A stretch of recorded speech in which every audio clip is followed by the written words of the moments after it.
The US is losing an information war to alternative media outlets, including RT. That's the message from Hillary Clinton to Congress members who are questioning the State Department's $47 billion budget request for next year. And as RT's Gani Chichikhan reports now, the US Secretary of State says Washington needs to step up its propaganda efforts.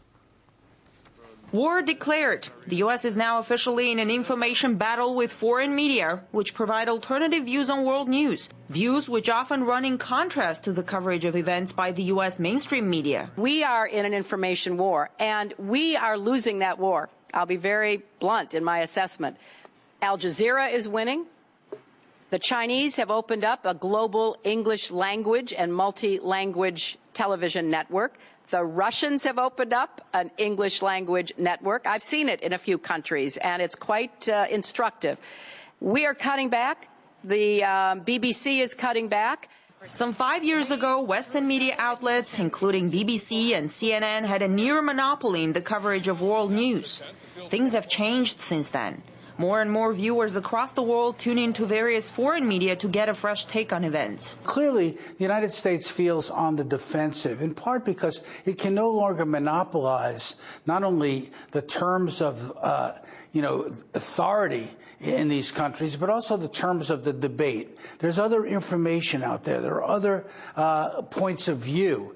And those points of view are profoundly damaging to a country that believes that its point of view is the only point of view, or should be the only point of view. RT presence on YouTube is one example. Almost 300 million views, as opposed to CNN that has around 3 million. RT's constantly growing audience is already an indication to many that the days of media monopoly are over, and people demand a multipolar approach to news. There's no real commitment to the kind of freedom of diverse speech that we really need if we're going to be in a democracy at home and in a community of nations overseas. To many, Hillary Clinton's speech a few weeks ago on freedom of internet seemed contradictory to the treatment that sources like WikiLeaks are getting. U.S. legislators are now crafting a law that would give the administration increased flexibility to go after WikiLeaks and the likes. And now the administration is seeking more funding to step up U.S. propaganda efforts abroad. During the Cold War, we did a great job in getting America's message out. After the Berlin Wall fell, we said, okay, fine, enough of that. We've done it, we're done. And unfortunately, we are paying a big price for it. Last year, the head of the agency that manages the U.S. government-run Air National Broadcasting asked for more money for his department. We can't allow ourselves to be outcommunicated by our enemies. The list of enemies included Russia, China, Iran, and Venezuela.